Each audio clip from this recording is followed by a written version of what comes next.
Hey guys, so we're back with another episode of Pink Book Radio with MILF on the Move. Here's her Instagram here. You can check her out.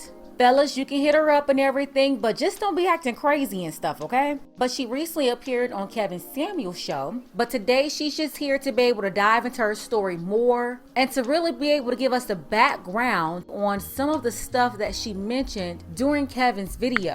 So I'm so excited to have her here today. How you doing?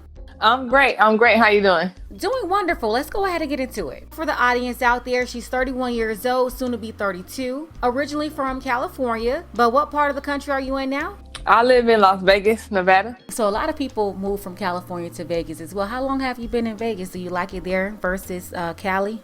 Absolutely. Yeah, I've been out here. It'll make 3 years next month. Like the cost of living, oh my God, is a significant jump. And you'll get in LA, you'll pay almost over $1,000 for a single, not even a full bedroom. Out here I got a full 2-bedroom. My kids got their own room, their own bathroom. It comes with amenities, washer and dryer, refrigerator, stove. So not only that, but I actually like the atmosphere I'm in. It's nice. Boys or girls? My son is 4. He'll be 5 next month. Then my daughter she's the oldest, so she'll be 6 in April. They're 11 months apart. I had them, what they call Irish twins. Oh man, you got the twins going on. And do they have the same dad? Is that the guy you just broke up with? They have the same dad. We were actually married. We got married in 2010, and we actually split up in it would have been 2 years ago, 3 years ago. But he was actually murdered 2 years ago. Oh man, yeah. I didn't know that. I'm sorry to hear that. Yeah, it's pretty rough. But as far as the last relationship, it was a guy I met through one of my mutual friends, and it was her cousin actually, and that relationship took a turn. And in a short period of time, so much had transpired. It was crazy. We can start with your last guy, your ex-husband. So he was 2 years ago, but before he passed away, how long were you two separated?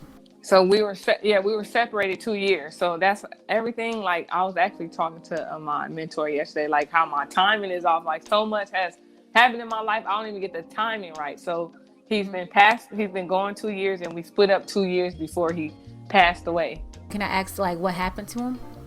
Yeah, he was in the wrong, I believe it was wrong place, wrong time, and on Kevin's show, I have different, people say different things as far as when they say the street life. In my mind, I feel like the street life is when you moving fast, you're in the streets. But I read comments saying, oh, he was a drug dealer, and no, he wasn't that. He was a really good person. He just needed some guidance, I believe, and he spent a lot of time incarcerated. So he was in prison, and the last time he was in prison, that's when we split up, when he went back. And it wasn't even nothing oh, he was selling drugs or anything like that. But long story short, after I had my kids, I couldn't focus on him anymore. He had all my attention at first. But me being a single mom with 2 kids, trying to make a living for myself, I couldn't do that relationship anymore, as far as, and it wasn't even the him going back to prison. That's not why I left. It was the fact that, the cheating and the lying, and I was just tired of it. So when I had my kids, it made me realize my value a little more, in the sense, or basically I felt I didn't need him, he wasn't making me better. Mm-hmm. So we ended up splitting up. He got out. He was only out all of 3 months, and he was out. Him and a few of his friends, they were just standing outside, just left the party, and 3 people actually got shot. Somebody came by and just shot at them. And a girl was shot. She was shot over 4 times. Another guy was shot in the hip, and he was the only one, unfortunately, he was shot in the head. So yeah, he died. That's how he died. I'm so sorry to hear that. Well, that's so. Where was it? Was that in LA or? Yeah, it was in LA, in Gardena.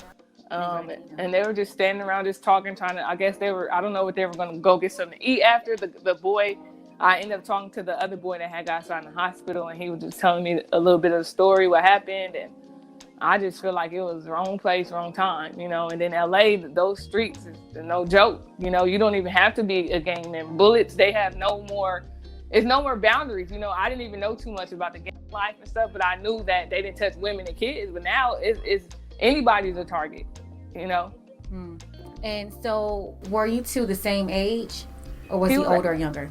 He was a year older than me, actually. He was a year older than me. Okay, so he would have been 32 going on 33 around that age. Yeah, he would have been going, he just made 33 in July. So he got out Father's Day. That was June of, what was that, 2019. And then his birthday was July. He just had made 32. Yeah. And then in October 11th on my mom's birthday, which is crazy, that's when he was murdered. Let's say it's 2021 now. Let's just say roughly he passed away in 2019, right? Around that time? Yeah.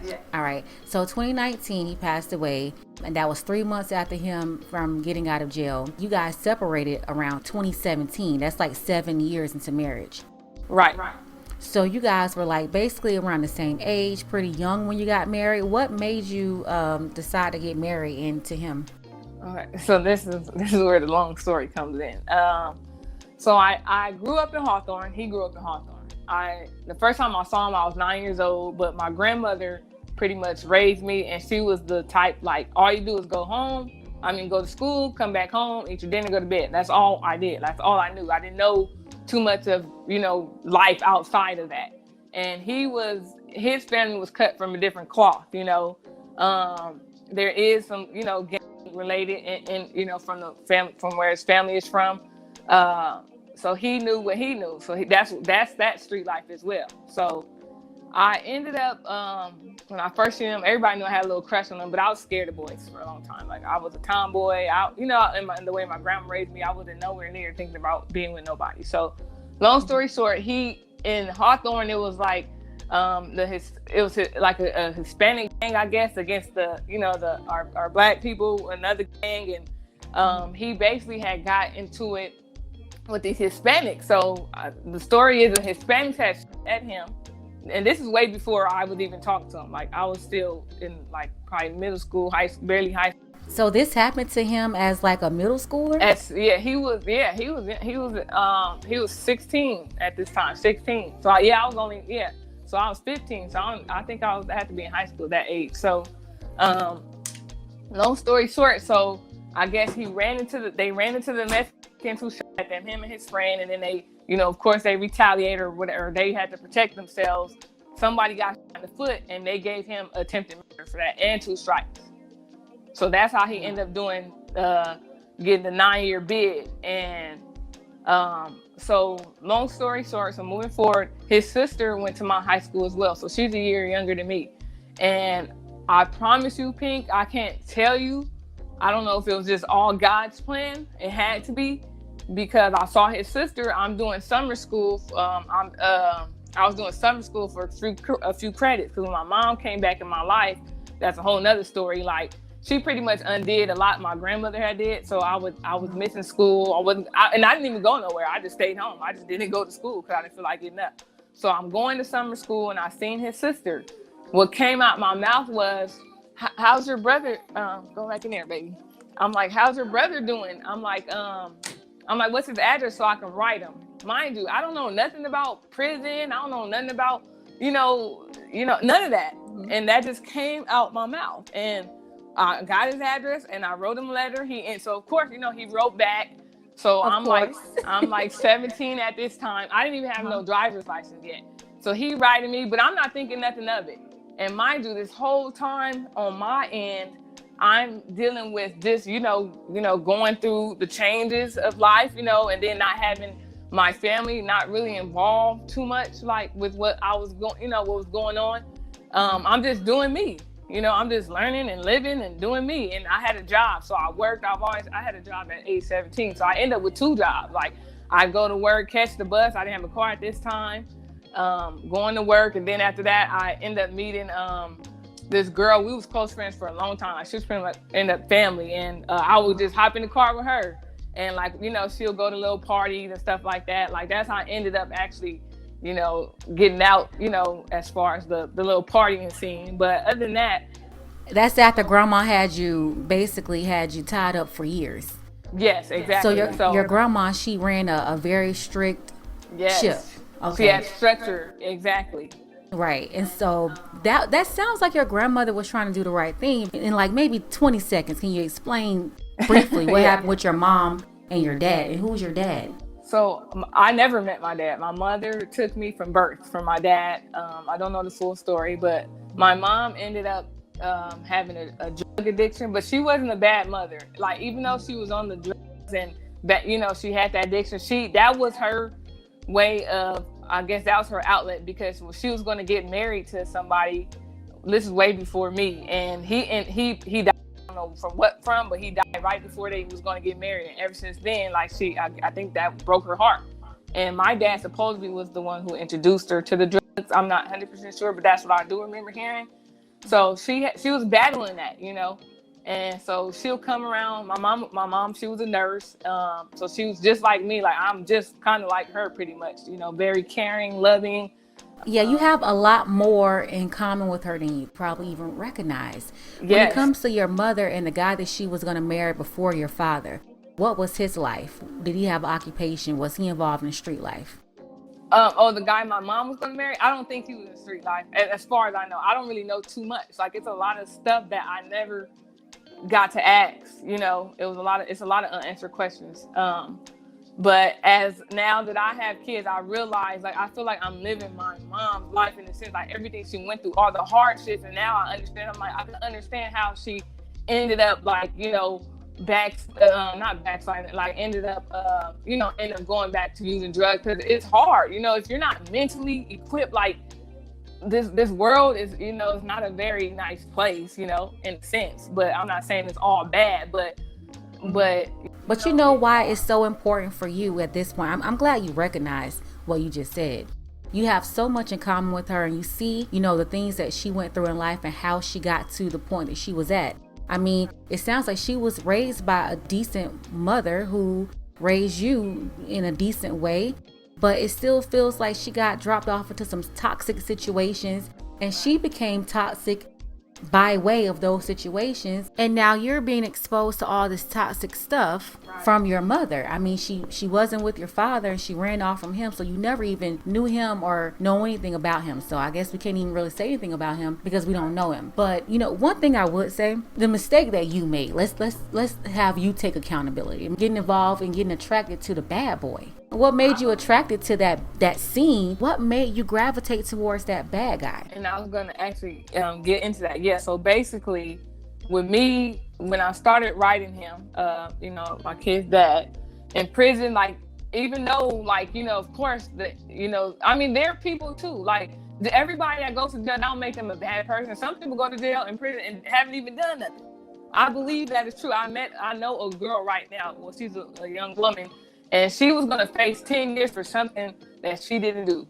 But once again, there's three sides to the story. But at the end of the day, he ended up writing me, and it's like, that was like my diary. Like, that was my outlet. Like, I realized, even in elementary school, I loved writing. Journal time was my favorite in school. And she said, "You're good at writing." And so, responding to him, reading those letters, and of course, they make it sound good. Like, you feel loved. They say the right things, and that he was my outlet, and being at home in a dysfunctional family with the disorder and not feeling love, feeling like nobody cares. Nobody cares. Do you have any brothers or sisters, or you're the only child? No, it's 5 of us. My older brother, then it's me, and it's my younger sister. She's like a year and some change younger than me. Then I have 2. One, she was born in 2000. So yeah, so she's 21. Then I have a 17-year-old little brother, and they have the same dad. The last 2 are the only ones who have the same father. Okay, and the rest of you guys have different fathers. Yes, and the first 3, yep, we have different dads. Yep. So pretty much this, and like, he had sent me a visiting form, and at that time I didn't even have no ID. So I just, I guess I kept the paper, and one day I'm just cleaning out my drawers. And I found the paper, and I know I got an ID now, and I just filled it out on some humbug, like, really, like, not even knowing I'm gonna go start visiting this boy in prison. And so he had been calling the house, but nobody told me. I didn't even know how he got my number, who knows? But he had been calling the house. Nobody told me. He finally reached my cell phone. And I'm thinking it's another boy that I went to school with because he had the same name. So I'm like, yeah, what you doing? Like, where you at? I'm just talking. It was him the whole time. And he laughing because, he's in prison. So he had a cell phone most of his whole time doing time. He had a cell phone. So anyway, he ended up writing me and getting me connected with his mom. Like, call my mom. Like, she'll find your way up here. So I did it, and mind you, I'm living, I'm just barely stepping out in the real world, getting a dose of the real world. And so I finally went, I went to her house, and I just left partying. It's funny, I just left partying. I got to her house really late, probably disrespectful at the time, but me not being wise and not, thinking like that. I went to his mom's house, got there late, and we went the next morning and visited him. He was 3 hours away from LA. And that ride there, that whole ride there, I just enjoyed it. I enjoyed just the trip. It's my mind was free. I just felt relaxed, at peace, away from everything. And that's how the visiting started. So you started visiting him. Did you marry him while he was still in prison, or yes. Did you wait? So okay. I ended up, and when he asked me to, marry him, mind you, I'm still naive to all of this stuff. I'm naive to knowing that this is what men in prison do. They, not saying all of them, but the ones that have no good intentions, or whatever the case is. I don't even know how to put it, but, he's like, okay, let's get married. But me not knowing it's because of they call conjugal visits, so they can have sex. When you have a wife, you can go and they can stay a weekend and all of that. So I'm not knowing this is why he wanted to do it. I'm not knowing any of that. Nobody's telling me any of this. I'm just learning everything as I go. No one around you really knew anything. They was just going with the flow. No, it was no one there to tell you, girl, don't do that. So the only person that told me something, a few people said, don't do that. You don't want to get married. But they didn't say, don't do that because of the conjugal events. This is why he's doing it. They just say, don't do that. You're young. That's the few people that did tell me that, And it was a few guys who, once again, as I'm dating him, it was only a year I was going there, but I was going faithfully, literally faithfully every weekend. I was going faithfully every weekend for a whole year. And at the same time, I ended up I generally attract people, these older women, and I started carpooling with them. So I'm the youngest. They're in their probably 30s, 40s. I'm only 20 something at the time. Oh, and they didn't give you any good advice, I bet. Honestly, they didn't say nothing bad, but they did look out for me. One actually told me one day I missed the visit. I was probably tired or didn't want to go, who knows. I missed one visit, and come to find out, she ended up telling me, she was like, yeah, he had a visit with somebody. And when you're regular, everybody knows you. They, all the other inmates, you don't have to say nothing, but they know you, they see that's his wife or that's his girl, that's his girl. So she told me he had a visit. So I'm like, he had a visit? So I'm feeling the type of way, who? Who wants to go visit him? So before me, he was actually, the girl he was with, his, I guess, high school sweetheart or whatever. He was with her for a long time. And she was she ended up, I came right after her. When it came to being involved with him. And he had proposed to her. But she ran off and ended up having a baby on him.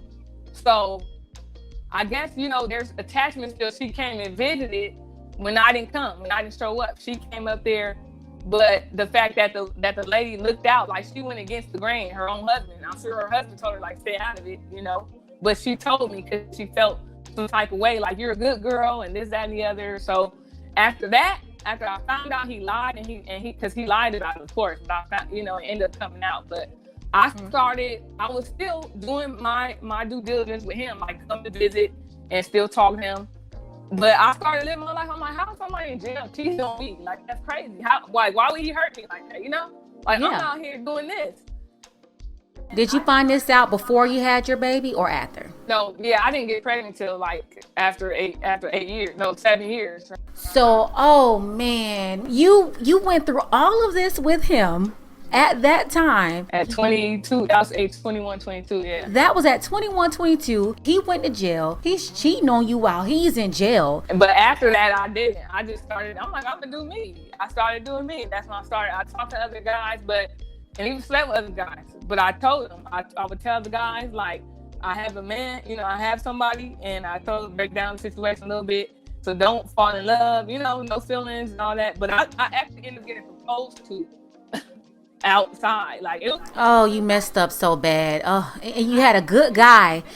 You messed up with a good guy. I did. I messed up with the good. He was great. He had business degrees, everything, right? But I didn't like him. I wasn't attracted to him like that. Like, mind you, he was like my best friend. Like, we never slept. Like, I slept around other people that I had, like, we was cuddy buddies. Like, I'm a person, I only need one person. I don't got to sleep around with every time they can hear it. But then, of course, the guy would start acting strange, and me, I don't got no time. I didn't have time for them anyway. I'm like, okay. You didn't have any children, and then you friend zoned the guy who should have been the one. You was too busy, and you know what? Even when you went running around marrying the guy in jail, even if you had left him right then and there, and you didn't have any kids, no attachments to him, you would have been able to go ahead and live this life with the good guy. You didn't want the good guy. And let me tell you, the day I was going to, because mind you, I ended up, okay, this is something that's about to come out the box, but I ended up because like, I would tell him too, like, when I slept with somebody, I'll let him know. Or if he asked me,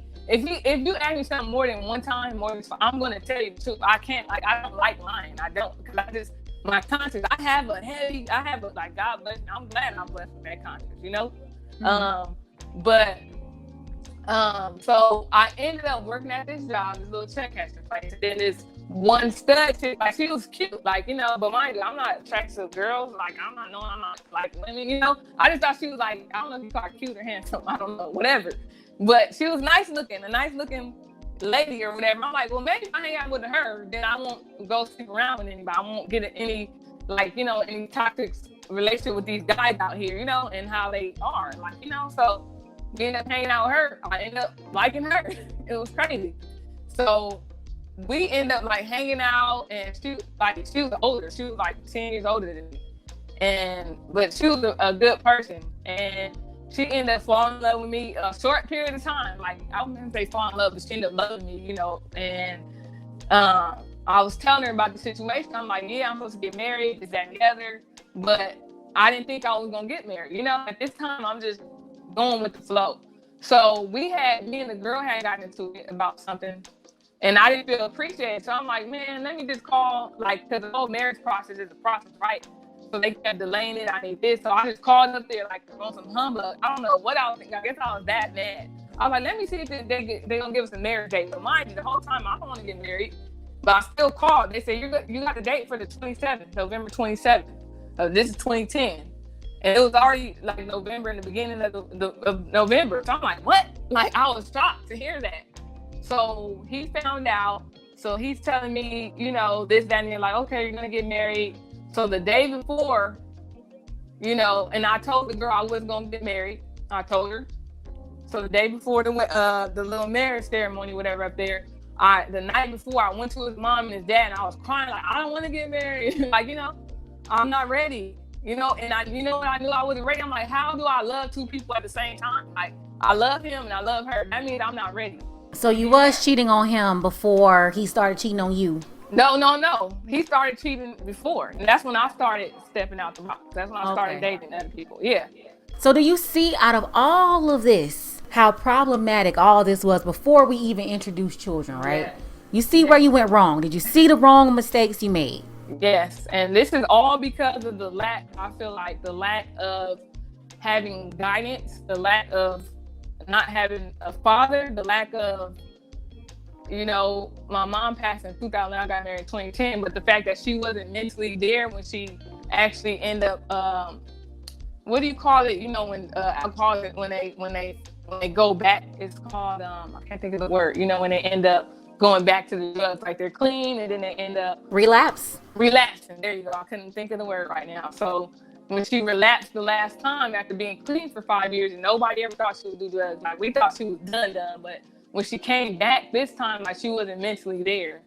And I don't know, but I just feel like me not having being in wise counsel, being around people that genuinely love me and wanted the best for me, Not saying none of those people did, but it's just I didn't receive it from the people that did have sound advice. I didn't receive it because, mind you, I'm young. I'm just You didn't want to hear it. You wanted to be rebellious and do whatever you wanted to do. I could say, Right. yeah. Once again, that's what I did. What I wanted to do. I did what I thought was making me happy. Like, no, this is what I want. Not knowing that's not what I really want. That's not what I need. So. But yeah, I just feel like me not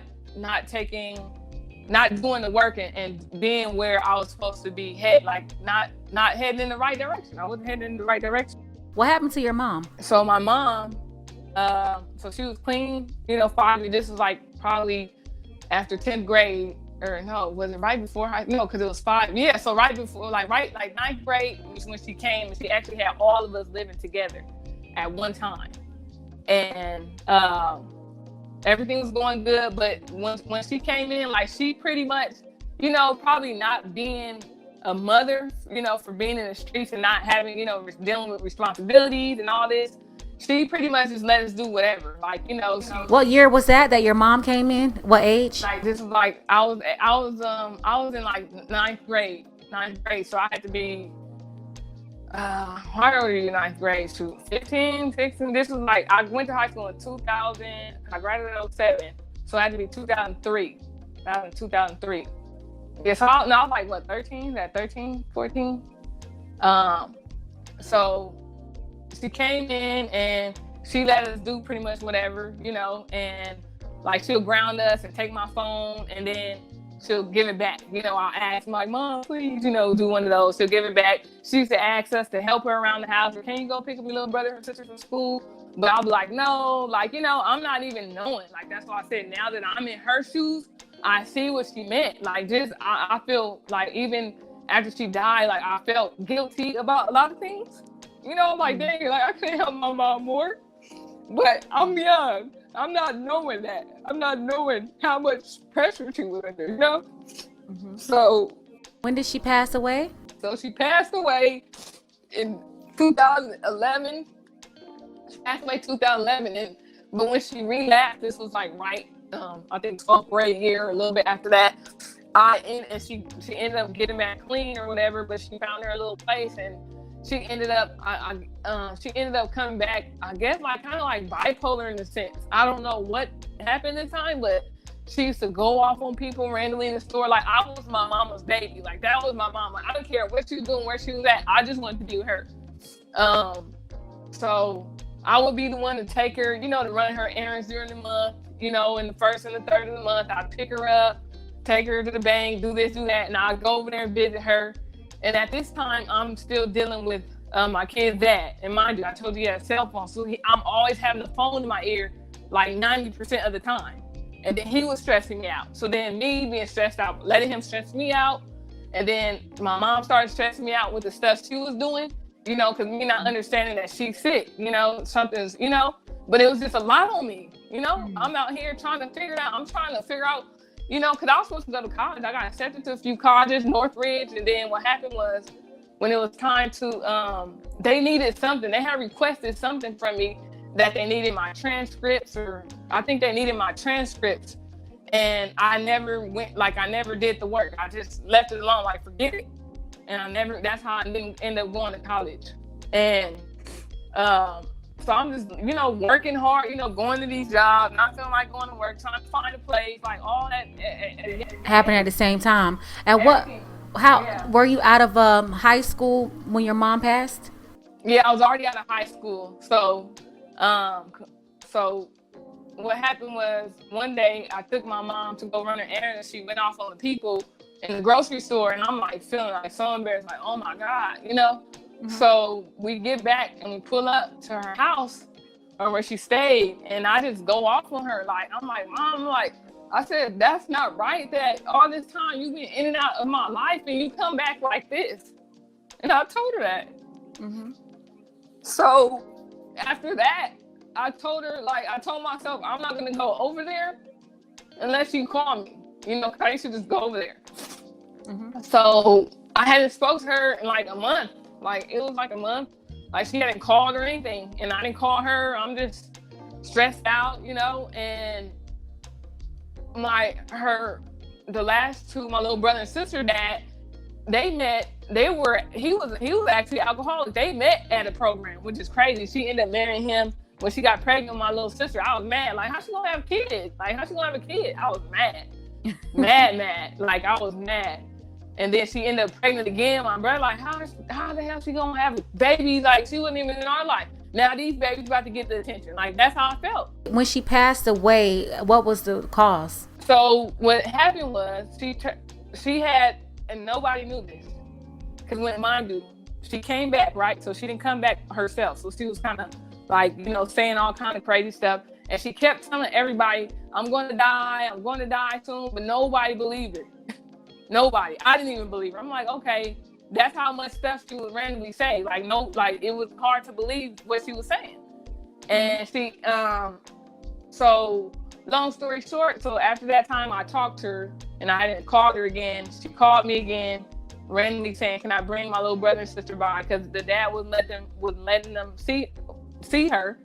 And she was like, I'll pay you. She was like, I'll pay you to bring the kids. And I felt so bad. Like, I'm gonna just bring them, because they will get in trouble though. If they told their dad they wanted to go see my mom, they'll get in trouble. That's why I didn't bring them. But I was gonna bring them that time, but she didn't call me back. So fast forwarding, like a couple weeks later, I'm getting off work. I take a nap. My grandma wakes me up saying Marva's dead. My mom's name is Marva. I'm like, what? So I drive over there. I'll never forget. I see a cop coming out of her apartment, and he took these black gloves off. And I'm thinking, I don't know. And I went to get an autopsy, but they didn't do it. But they said she was seeing a doctor, and like she died from ovarian cancer. So that's what it said. I'm not 100% sure though to this day, like, how did she really die? And they didn't do an autopsy. And they didn't do it, but honestly, she kept saying stuff with her stomach, and she had a surgery one time. I don't know what, like, that's how not in tune I was with everything, like just running the streets, and nobody like really was there. Like, you know, I'm sure they was there in the beginning. I'm sure maybe my family got tired of helping her. I don't know. I just felt like they didn't treat my mom right, and they didn't. I don't know. And I feel like the way they treated her, and how my auntie that I grew up with, because that was my grandmother's youngest, I feel like they treat me like how they treated her. And like, she treats me how she treated her. And it's so crazy because my auntie that was mean to her, I feel, and she just mean and like mean to me. Like, I don't even talk to her anymore. I had to, because the stuff she like is ooh. Like, what would she say? The toxic auntie, what would she say? Like, she just is just, man, like, like, she'll do for my sister, like, she'll do everything, like, for my sister, like, take her and everybody else. She'll do everything for everybody else, but I asked her something she won't do. Like, I say, can you take me to the interview? She won't take me, but she used to take my sister back and forth to work, like, anybody. Like, she'll do everything for everybody except me. Even my kids, she treated my kids differently. My auntie, she used to buy everybody, and like, people that wasn't even family, that ended up family, that wasn't blood family, that had kids, she'll buy them like a bracelet, like this little gold nameplate bracelet. She didn't buy my kids one. You know, she didn't even come to I don't even know, did she even come to the hospital? I think she ended up, I don't even think she even came, I don't remember she even came to the hospital to see my kids, but she treated my kids differently than my sister kids.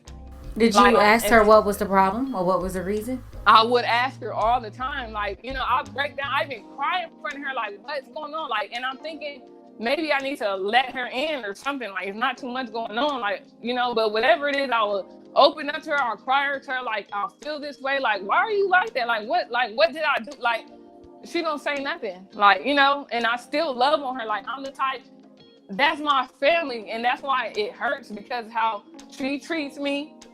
Even my sister, like, and it's sad because, once again, we lost so many people in my family. You think that'll make them be closer to each other, but no, it doesn't work like that. My sister lives a lighter way, and they do everything for strangers. They can't see me with it. They can't. Like, I was at the grocery store one time, and I thought I had this money in my account, and come to find out, this insurance, because I do life insurance. So you have to pay on this insurance every month. And they took it out. I didn't know. I'm at the grocery store. You know, they rang me up, people in the line. I didn't have the money in my card. I'm like, wow, what happened? I called my sister. Mind you, she telling everybody how she got this money, blah, blah, blah. And I asked her, like, can I borrow $40? I'm in the line right here, and I'm gonna pay you as soon as I get paid. She said, I don't have it. But she over here buying dude stuff, like, you know, the dude she messing with, you know, like. Is this the younger sister or older sister? No, this is the one that's a year younger than me. You know, like, she do everything. I asked her one time, like, why don't we just roommate together for a little while? Mind you, I'm super clean, like OCD. I got it from my grandmother. Mm-hmm. And she's junky, fairly junky. But I'm like, why don't we, you know, because it's hard as a single parent, and, you know, with the kids, like, she has 2 kids of her own. Is she married? Is your sister married? No, she's not married. She's really, my sister, I can't say anybody. I'm not judging anybody. I just know, like, I know things, or I got things going on, and I'm working on them, you know, and always been fighting these mental battles, and, you know, trying to be better, trying to do the right thing. But she's still, like, in a party life. She's still in that scene. Like, I've been out that scene. As soon as I had kids, I've been out that scene. Like, they, like, you know, as far as partying and all that, I've been out that scene. Like, I'm not saying I won't go, but I don't even like to. Like, I don't even like to be away from my kids at night. Like, but that's good. You don't need to be away from your kids at night. That's how things happen. Did your whole family move to Las Vegas? Did everybody move from California? It's like, just who's there with you? My sister's the only one. She moved out here first. Then I ended up moving out here, and she didn't help me. She didn't do nothing. Like, you know, I'm thinking I'll have her support. No. But, you know, God was there with me. He made everything to where it was. And I got a mentor, and my kid's dad, he has a cousin out here, and we actually got really close. Like, we were closer, me and her was closer than her and him, like, you know, in a sense, you know, but I had that support. But as far as my auntie goes that mistreated me, and still to this day, like, I just had to back off. And even my sister, like, I hate to have to not talk to them. Like, that's messed up. Where's your auntie? Is she in California? Yeah, she's in California. Okay. And you should cut her off forever. You said cut her off forever? Seriously, why keep going through the same thing? You should be focusing on yourself and your children and your life and what you want out of life and bettering yourself, not focusing on toxic people. You've been doing that too long throughout life. Like, you want to get, you know, mistreated or something. You want to, like, beat yourself down. Like, why keep doing that? Yeah, so I did. I got tired of it. I'm like, you know, because it was hurtful. I'm like, why am I sitting here hurt? They don't care, you know? They don't care if I'm alive or dead. To be honest, they don't. That's why you shouldn't care, and you should move forward. So and I am. That's what you have to do. I'm glad you got a mentor. That's a good thing too. So when it comes to Vegas, is that a place that you want to stay, and that's where you want to live? I was, you know, it was by fate that I was supposed to be here. You know, I feel like to meet my mentor, to go through what I went through, and mind you, like, I like helping people. So the life insurance, I'm about to start doing that more. Now that they, it's called a writing number. So I could write life insurance policy now for Vegas, but I don't feel like I'm gonna stay here permanently. But, like, what's been in my heart too was, like, Texas and Atlanta. I don't know why. I went to Atlanta for the first time in December, and I liked it. You know, I loved it out there. Oh, she said, "Oh Lord, why the oh Lord?" It's probably going to be hard for you in Atlanta, but I don't know. Maybe it's really harder than Vegas. I heard it's like, I know the cost of living is even cheaper out there. You get you a nice house for the low. Man, Atlanta isn't as cheap as it used to be. I don't think anything. Even Houston prices are up now. So basically, you're looking to relocate possibly to Atlanta or Houston to have a better life. Okay, when do you think you'll be able to do that? I don't know. I got an itch right now. Like, I don't know. It's just me. I've always been one to change. Like, my hair, I didn't cut my hair off, like, literally. My hair was to my back, like in the middle of my back. And I didn't cut it off over like 3-4 times. Like please don't cut your hair no more. All of y'all that go cutting y'all hair, y'all say, oh, let me get free. No, find another way to do that. You don't have to keep cutting your hair to prove a point. Yeah, cutting hair, and this is my first time actually wearing it natural with the curls, so I like it. You know, I'm letting it grow. I know you probably already have tattoos. No more tattoos. No. Oh, well, I can't say no more tattoos. I kind of want one. I want a few more, but I already messed up. I mean, I can't, like, trust me. If I could go back, I would have never got this chest tattoo. I'm like, what was I thinking? But let me tell you what I was thinking about this tattoo. Like, when I got all these tattoos, that was my pain relief, really. Like See, you try to relieve your pain in the worst ways. You relieve your pain by talking to somebody in prison, getting married to them. Yeah. You relieve your pain by cutting off your hair a bunch of times. You relieve your pain by getting a bunch of tattoos. This is why, fellas, I tell people this all the time. Women who get the tattoos and all that stuff. Okay, this is what I'm talking about right here, because this is what she did. She saw it as an outlet for her, and she had deep emotional issues from her parents not really being around to her upbringing and everything. It's nothing you can do about it now. So now moving forward, you have the kids, 4 or 5, right? Mm-hmm. You're considering moving to Atlanta or Houston, I'm assuming within the next year or so. Yeah. So as far as the occupation and how you're going to take care of the kids, have you thought that through yet? Absolutely. Like, yeah, I'm not going to just move and not, well, I did that this time from LA to Vegas. I was working at the post office. I let that job go, and I was doing housekeeping. I didn't have like 10 jobs since I've been out here, but I finally found something that had that stability. I do Medicare insurance as well and life insurance. So what my goal is to, really get out there with the life insurance. Everybody needs that. Like, I used to think that life insurance is expensive. I didn't have life insurance for a long time for me and my kids. I'm like, man, I can't afford it right now. Man, what? But we can afford going to get fast food, going to get a haircut, but we can't protect our family. We can't protect that's what we're doing. It's giving them peace of mind, or it's really my, the kids' godmom and their grandmother and their daddy side. Like, I don't want it to be all crazy, it just needs to be done. And worst case, God forbid something happened to one of my kids before I go, just thinking about. Are you a captive agent or independent? I'm actually captive right now, but that's my goal, to be independent. I think I'm captive. I actually got to ask my mentor. So are you fully commissioned or? Yeah, I'm fully commissioned. So I guess is that independent? I'm not even sure yet, because I actually just got into it, like, literally. The difference between captive and independent is if you're only able to write for one insurer, or if you're able to represent multiple insurance companies. So I'm able to represent multiple. Yeah, I can do multiple.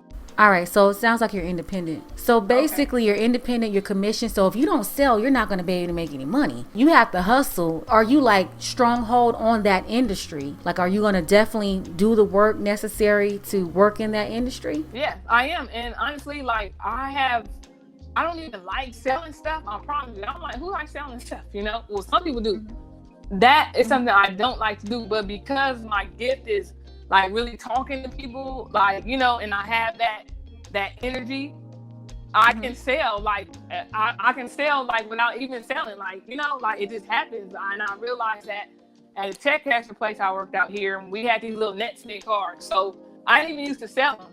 And then when they had the little prizes and stuff for it, I'm like, okay, let me start selling. I became top sales in the district and I was only there less than 3 months. So I'm good at selling. And the thing is, with life insurance, that's something that is really definitely not going to be hard for me. I wouldn't even call it selling per se. It's really helping families. Like, and the fact that I love to help people, this is something that I can put all my effort into doing. Like, it's not a problem.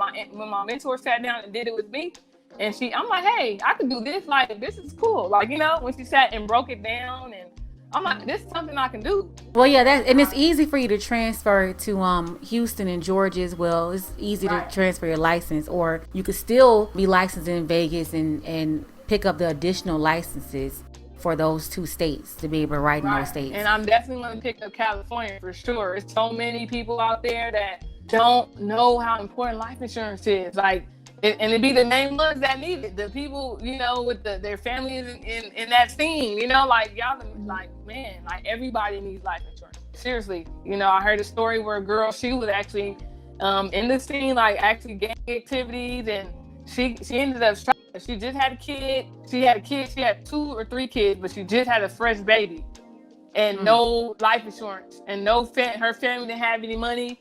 It's like, wow, and it was just a sad story. I'm just like, man. So basically, you're definitely gonna pursue the life insurance career right now. That's what you have your eyes set on. So you just have to work hard and put in the work to do it. It's really about the numbers, like talking to enough people and Right. being able to set up enough appointments and being able to close. It's a numbers game. And it just takes a lot of work. So if you're going to be dedicated to it, then that's good. I mean, right now is a good time to, while the world kind of just slowed down a little bit, right now is a good time to go full speed on whatever it is you're trying to do while you can. Yeah, kind of play catch up a little bit. Now, when it comes to a relationship, like the guy that you had a relationship with, how long ago was it that you guys broke up?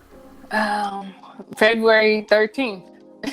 Wait, did he break up with you the day before Valentine's Day? No, he didn't break up with me. It was a situation where I had to call the police that day. Like it got bad. Like I would say, has narcissist tendencies, as well as I was talking to him. This is my mentor. This is her sister-in-law, and she's like, I'm in a spiritual group. Like, we're Christians, and we meet on Zoom every Monday and Wednesday. I've been with this group a year now.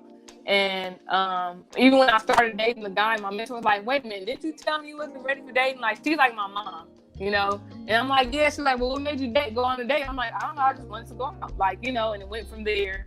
You just always want to do something. You don't even think about it yet. Right. No, it was more because I did want to get out. Like, I was really single and not being with anybody for a while. Like, because that's when I started getting back on track with myself and getting into myself. That's how I started making my first videos with Milf on the Move, because I tapped into myself, because I wasn't with nobody, around anybody. It was just me going to work, coming home. That was it. And I've always pretty much been like that, but I always would end up like having somebody to talk to, but then I stopped and I was like, you know what? I'm not going to talk to anybody. Like, I need to focus on myself. So February 13th, that's when you broke up. When did you guys get together and start dating? Now, September 3rd was our first date. Of 2020? Yep. So this whole thing lasted for about less than 5 months, like going on barely 4 months, I think. Like 5 months. What did he do? And what was his age? He's 38, and he was, before the shutdown, he worked for, the union and stuff. And, when it came to events and working with different events and stuff like that. So he was making good money. That's what he told, that's the story, But of course, right now, what was his occupation again? Well, with the union. So basically, he was like I don't even know what you call it, but he pretty much recruited teams. Like if they needed stuff built, would build stuff and get the atmosphere or whatever, like the stage is ready and sound stuff, all that. That's okay, at events. Okay, yeah. So coordinating all that. I would say so. Yeah. So he's 38 years old. Did he have any kids? Yes, he had 2 kids. 2 kids? 3 kids. 3 kids. Yeah. What's the oldest and the youngest? Oldest, I think she's what did she just turn? I think she just turned 18, if I'm not mistaken. I can't remember, but she's like, she's of age. And then the youngest just made. Did he just make 10 or I can't remember? He just made 7 and 10. I think he just made 10 though. All right. Was he married to their mother? Same person? No. So I think he had 2 different moms. He didn't have any of his kids with him. And the last relationship he was with the last mom, he was with her for 12 years. And I'm like, y'all didn't get married? And I told him, like, I'm not going to have that over here. So what was the reason for this argument that happened the day before Valentine's Day when y'all supposed to be loving each other? Right. It transpired because when we went on our first date, like he never left. And I knew that was already unhealthy. The fact that he had so much time on his hand to come. Like, of course, I wanted to see him. Wait. Y'all went on a date September 3rd. He went to your house and never left your house? Well, no, like he didn't go to the date, like, to my house. But it was like 3 days later, he ended up coming over here. I went to his house the second day. And then after that, he'd go to his house like maybe once or twice, but like he pretty much like we was around each other every day. So he did have a house. He wasn't homeless. He had his own place. Okay. He had his own place. Okay, y'all just would stay at your house. Yeah, because I have my kids and I like to be at my house. Like their stuff is here, so it's not, it didn't make sense. And it didn't make sense because that wasn't right. But in my mind, that's what I'm thinking. Like this makes better sense. So he was at your house February 13th. What happened? Man. So he came over. Mind you, I had been telling him like I'm done, like because I was unhappy. It was unhealthy, and I realized when I started working on myself and focusing on me, I realized like it's not me. You know, I'm thinking like, okay, I have my little ways that I need to work on, like my reaction to things, like I noticed.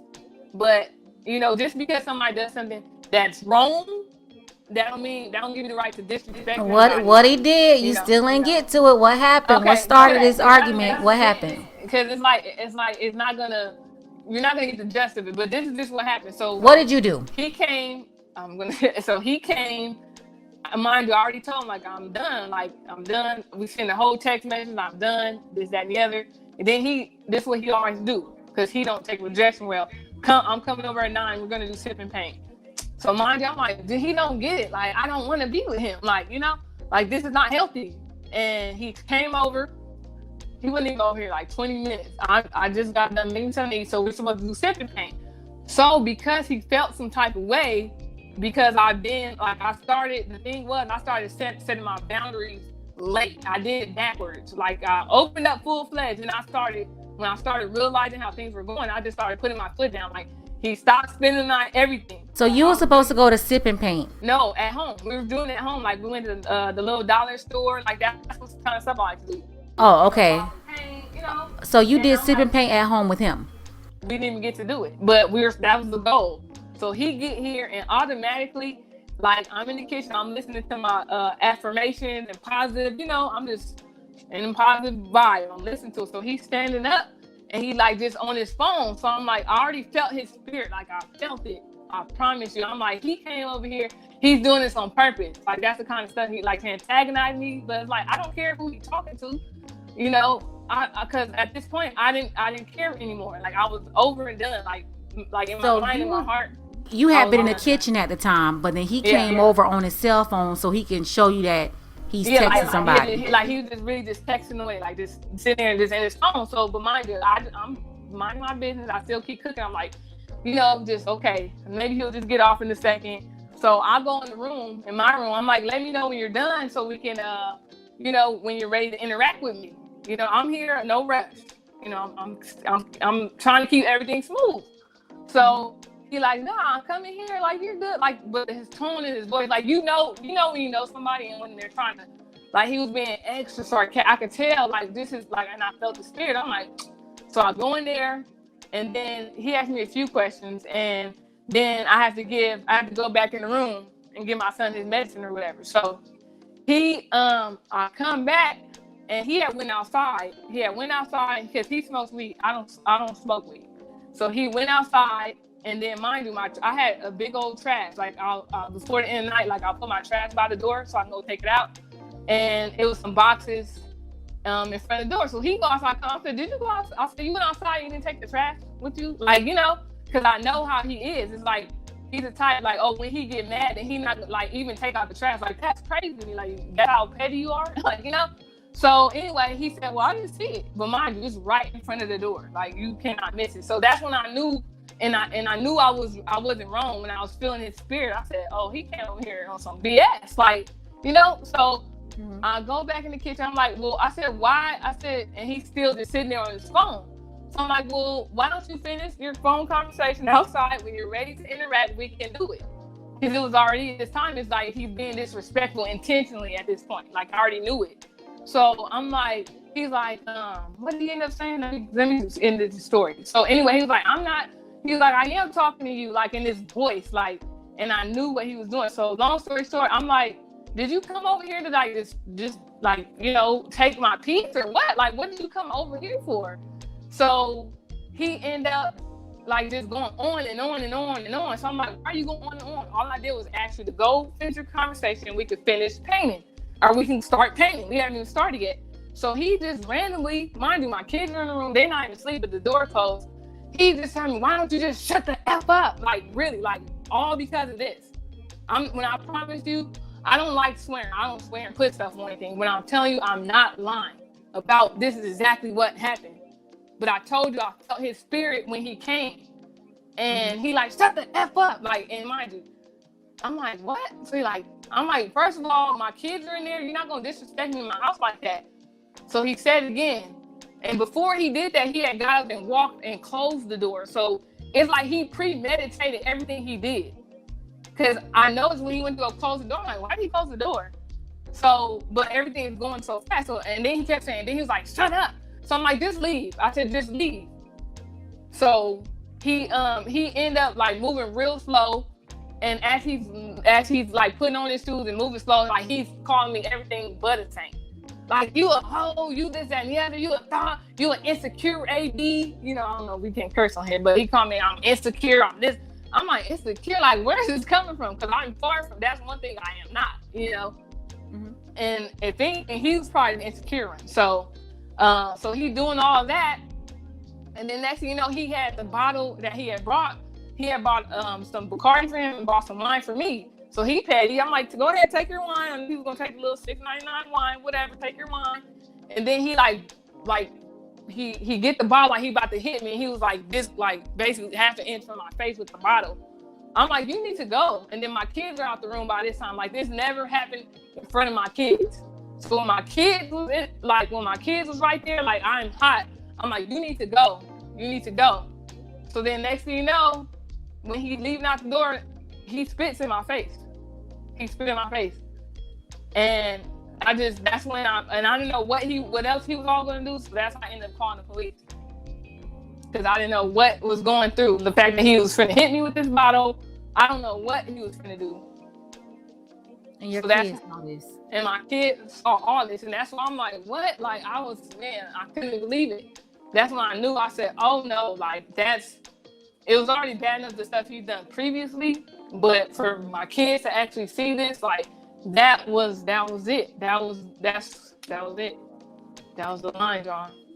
Moving forward, when it comes to like dating and stuff, you definitely don't want to. You've only known him for 5 months, and he already he's been around your kids. Next time, you do not want a man coming into your space with your children. It's not that soon. That's too soon. Like, he shouldn't even know them. Like, he should know you have children, but he doesn't need to see them. He doesn't need to be in the same house with them. They shouldn't wake up and he's there. Like, you don't want to do that anymore. Like, you want to make sure that you properly vet everybody. Now you have your children that just witnessed a DV type of situation. Right. That's not even their dad. Exactly. And when I tell you, like, I hate that this happened, but at the same time, I need this to happen because I need to know how, like you said, how important it is. Like, this is our safe haven. You know, right. I don't need a man even here at my house, period. Unless we're engaged or something, you know, like, a man don't need to be where we are. A man don't need to know where I live, you know, especially that early. And, you know, that's what I'm saying. The generation that we live in now is like, it's no more. I was talking to my mentor's sister-in-law. She was just saying how everything when it comes to even dating is different. It's like, you should really develop kind of relationship over the phone now, you know, but nobody does that. People don't even barely people even talking to people in DMs, like, don't even have their number, you know? And it's like, versus, you know, really getting to know somebody's character, because they're going to wear that mask, but they can't wear the mask forever. The mask got to come off.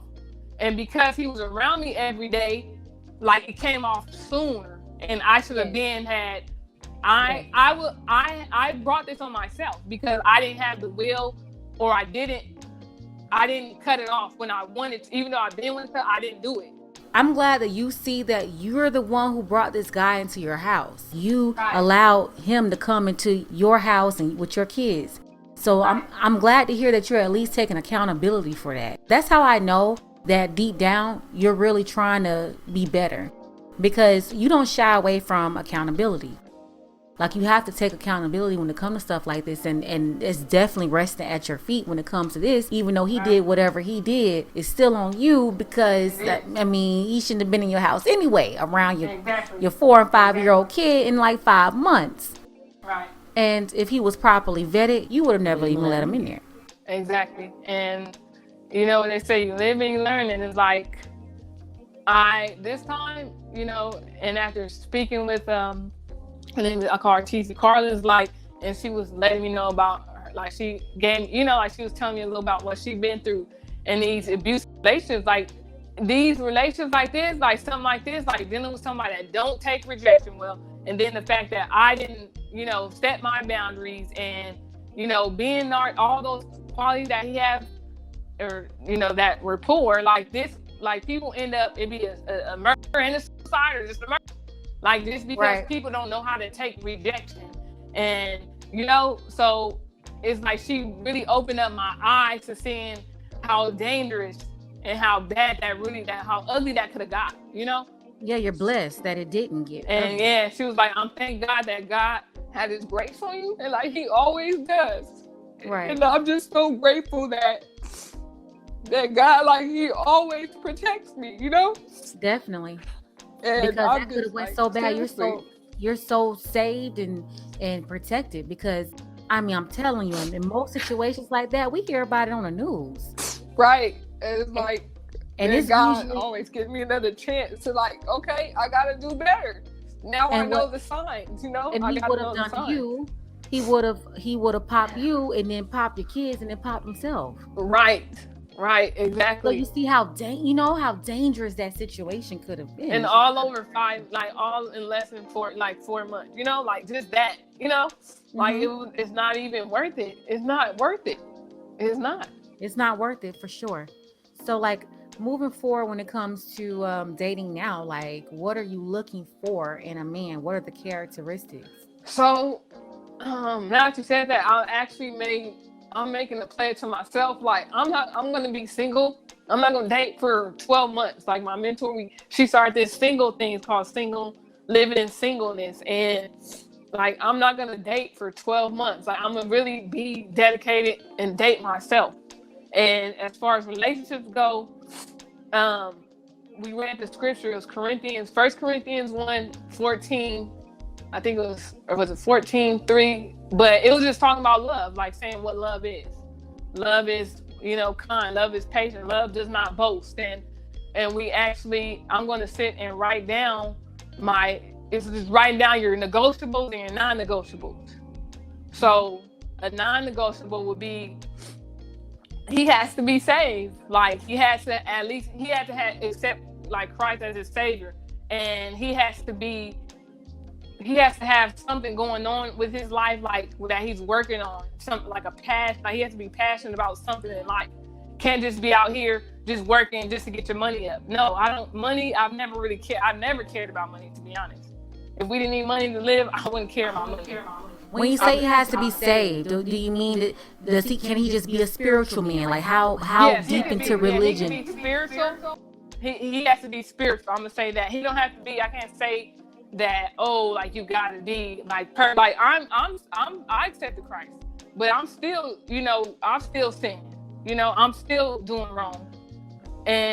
But once again, and God is who's gonna help me. He's the one who helps me and gives me my strength. But I would say, yeah, he definitely has to be spiritual and said that he accept Christ as his savior. Like that's me. He has to have believed that. So he has to be a Christian. So if a Muslim came around, it wouldn't work. And I thought about that because I have a friend, he's Muslim. And Muslims, like I'm not like, I don't discriminate or anything or like judge anybody's religion, but because this is what I know, this is what I am. Honestly, I got to really pray about that, to be honest. You need to pray to God tonight. You got to pray to God tonight on that one, because I understand wanting a guy of value and him being spiritual, but you want him to be a Christian just like you. Right. That doesn't mean that he's a good person just because he's going to be a Christian like you. No, exactly. You're right. And that's what I was breaking down to my mentor. I'm like, somebody could be saved and still live a bad life. You can accept Jesus or whatever, and you still. They could be in the pulpit and they're horrible. Is your mentor married or in a relationship? She's married. She's married. But I think you're right. Honestly, like in my mind, he doesn't have to be Christian, like to me. But when I was telling her this yesterday, she was like, well, but I got in my mind, like Paige, I would be open to somebody that's Muslim. So I'm actually just really saying what I think is the right thing. As far as having him, he has to be Christian, So I would say, honestly, to be honest, I would say, yeah, as long as he's spiritual and has to have beliefs, and they have to match up with what I believe in a sense, as far as value and moral, I would say, yeah, I would be open to. I'm not gonna say like, oh, because you're Muslim, because let's say I met a guy, right, and I didn't even know, or whatever the case is, and we years down the line, and he was Muslim. Like, I'm not gonna be with you because you're Muslim. Like that sounds crazy. Okay, so other than spiritual or being, you prefer Christian, but you'll take, someone who's spiritual or of another religion. Okay, got it. So other than that, you said you want somebody that's passionate about work or whatever. When it comes to money, is there a certain amount of money that he needs to be able to make? I would say no. I don't have a criteria of money, because if it's meant to be and this is the one, we can do, we can put in together, we could make things happen together. God will bless in unity, So I would say no. I don't know if this is bad or good that I don't have that. I kind of, honestly, I don't know, because I haven't sat and wrote my list. So my answers right now they're on the spot. So I haven't sat and wrote down my list. So other than that, is there anything else, like any other things that you could think of right now that you would want in a man? I would have asked him, and I that's what I came up with last night. Like, I'll have to see, like, ask him, like, how does he deal with, like anger, like what is his outlet when he's mad, like he has to have good communication. And what about children? If he have another children, and he can have kids, I probably wouldn't date anybody that has like a 1-year-old or anything, like a fresh baby. No, I couldn't date nobody with a fresh baby. He has to be single, of course. He can't be married, still in a marriage. He has to be fully divorced if he's been married. Okay, I think that's some good stuff right there. Oh, he has to be clean for sure. Clean. Like, it's, and I'm not saying nobody, I promise you, anybody I be with, I don't know if I'm ever gonna find somebody as clean as me, but you gotta be clean for the most part. You have to be able to, like, cleanliness. They say cleanliness is for real, because it's women out here that's not clean. You look at them, because like I didn't roommate it before.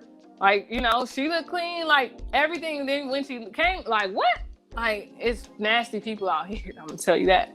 Right. But he has to have good hygiene for sure. What about age range? I say I honestly don't want to be with anybody younger than me. So I want him to be older than me at least by 2 years. I really feel like I need somebody older, even though age ain't nothing but a number. Literally, I dated a 40-year-old and look how he acted. Right. So you need someone that's at least 33 or 34? At least. What's the highest age you're going to go to? Highest age, I'd say 38. 38. No, I'd say 39. 39. Well, I can't say 40. I'm about to be 32. I be forgetting how old I am. I promise you. I'm like, dang, I'm about to be 32. Like, I don't even feel like it. It's crazy. So I'd say 40. 40. Yeah. What about someone between 42 and 45? I was just thinking about that, and I'm saying 40. Should I say 43? I don't know. Are you willing to go up 13 years, 14 years? I would say I would have to be open in the sense, like they say, beggars can be choosy. You're not going to shy away from it, but you prefer someone that's 40 or less, but you're open. 43 to 40, no older than 45. To me, I think, I might be too young for that person in a sense. Not too young, but I don't know. That's just a little bit too old for me. He may not be Christian, but other than that, I think you have a good list actually. You already have a lot of strikes and stuff against yourself right now. So you're not coming saying, oh, I need him to have $500,000 or I need him to have, $250,000 a year. You're not talking like that. Oh, yeah, no. So that's good. Like you're reasonable. You're being reasonable here. So I think that honestly, having kids, especially 4 and 5 years old, that makes it very difficult to like have a man and have a quality man as well. But if you can have your attitude in check, and if you bring some good things to the table, which we're going to get into right now, if you bring good things to the table, I think that you still have a chance. It is possible. Oh, yeah, I know. I believe that. I believe It's hard now. I'm not trying to give you no false hope. I'm not saying, because you got a lot of strikes against you, but you have a little chance. What do you bring to the table? I would say as far as what I could bring to somebody. Or just like as a woman, what do you think that the man that you want, what do you think he's going to need in his life? What is he going to need from you? Definitely like support at home, with the family. Somebody that's going to actually be understanding, when things happen or whatever. Somebody that's going to be I'm understanding. When it comes to communication, I like communication. I'm not nobody that, like, I don't hold grudges, like if you do, like, I don't judge and nor do I hold grudges. So it's like, if something happens that I disagree with or I don't like we could talk it out, and I come up with creative ways to talk things out. Like, I just learned that, like, just being with this last relationship, like let's do something where we write stuff down, write how you feel or something, ask him how he's feeling, ask him how I'm, like, how does he like how I'm talking to him, see how he feel pretty much, and be in tune with that. And also the fact that I'm not dumb, I'm very smart. I'm very self-conscientious, I'm a go-getter, I make stuff happen. I've been pretty much on my own since 17. So it's not like I'm somebody that's a burden or extra work. Are you submissive? And submissive, I'm learning that now. So I would say in my next relationship, I'll be submissive to somebody that's a real leader, that's a real man. How about this? How about not dating him if you don't think he's a real man? Okay. Because the man you're gonna need, you're gonna have to be. That's one thing you're missing. Because I know you cook, you clean, and everything. Those are all good things too. Because that's needed, especially to maintain your household anyway. So you already do that. But that's what you're gonna need. He's gonna need your submission. He needs you to submit to him. So one of the things that you can't do is you can't be dating anybody that's not worthy of it. If you feel like this guy he's not good enough to submit to, you have no business even going on a date with him. Exactly. And I absolutely agree with that. So we're going to talk just strictly of what it is going to be from now on, like you said. So yeah, I am willing to be submissive, and I've learned that and submissive to me is also what you call like being humble, and I wouldn't say so much humility, but I'll definitely say I'll be submissive and I'll let him lead because I've been so independent, then of course like I got it, but I learned to let people do, if they're going to do, let them do. Or if he say this is that, then of course I'm going to be with somebody that I'm going to trust him. So it's not going to be a problem to be submissive. So yes, so I can be submissive. So that's the biggest thing here. So we already talked about all the problems, but that's one of the things that you really have to hone in on that skill and make sure that you're being submissive. I know you made this pledge to not date for 12 months. I don't know if you're able to do this with your pledge you made, or you may want to step out your pledge, but don't close the door completely because, you're 31 years old right now, and the older we get, the more it's not going to get easier. Like, it's easy for somebody to tell you not to talk to somebody for a whole year. It's your life. Like, you can't. I think what they really mean is for you to not be involved in toxic situations. But if you make sure that you're properly vetting people, take your time. Like, it may take you a couple of months or longer to properly vet through people. Just properly vet, because you have you to worry about. You have your children to worry about. You want to make sure that whoever it is that you bring into their life, you don't do it within, too quick, and you want to make sure it's the right person whenever you do it. Where did you meet that guy, by the way, the last guy? I met him through my friend. Like, we've been friends for years. This is her cousin. I had mentioned that earlier. This is my friend's cousin, actually. And yeah, so I met him at I'm a part of two women's groups. So my other women's group is the business one, and she is one of the she's like the CEO pretty much of it. And she had launched her app, so she had a little celebration at Craig Ranch Park in Vegas, and I went, and then that's where I first seen him, and I'm like, oh, he's nice looking, but at this time, once again, I wasn't dating, so I'm like, I'm not even trying to like talk to anybody, so I didn't go out my way, and but he was like, so I'm like, he caught my eye, and then at first I'm thinking it was her boyfriend, because she was like, oh, he does this for my daughter, and this, that, and the other, he's such a gentleman. I'm like, that's your boo? She was like, no, that's my cousin. So when she was describing all those qualities, I was like, maybe that's my husband. Like, No, far from it. No, he was the But one. he ended up finding me because I posted one of my first MILF on, well, I didn't go by MILF on the move, well, I didn't introduce myself, but I had posted my first video on Instagram. And that video was, everybody was like watching it and reposting it. I didn't even expect that at that time because it wasn't even know, it was just a video of me just talking. And they reposted it, she reposted it, and he ended up finding me on Instagram, and that's how I went. And mind you, I don't talk to people on social media like that. I've never. Back in the day, I talked to maybe one or two people from from MySpace, and one of them was actually ended up being my prom date. But I don't really like do the social or website dating and all that, like whatever you call that. I've never done that, but it's not like I never seen him before. But I was like, I took that as a sign, like, oh, he found me. Maybe I am supposed to talk to him, like So that's how I went with that one, but. I definitely will. And I just want to say this too. Like, I know, you was telling me like, you don't want to give me false hope.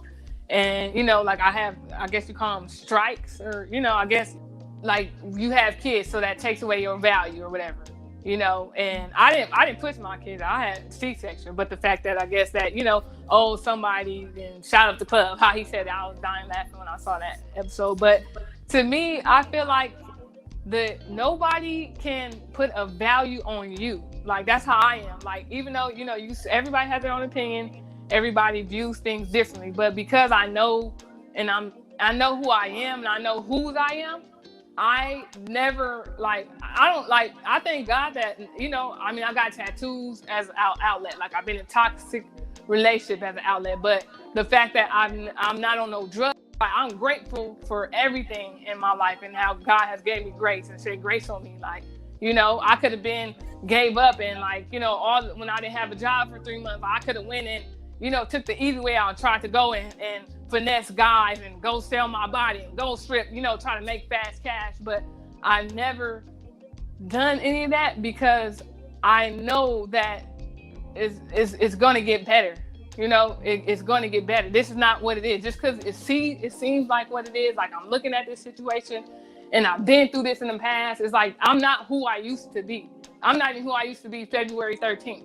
So right. I just want to give people out there, and women and men, like, even though you've been through a lot, like, don't let that feel that you can't get, that you're not worthy enough, that you're not going to find somebody that's going to treat you like you're worthy enough.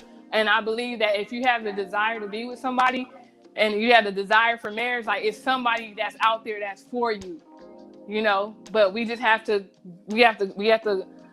go through the process.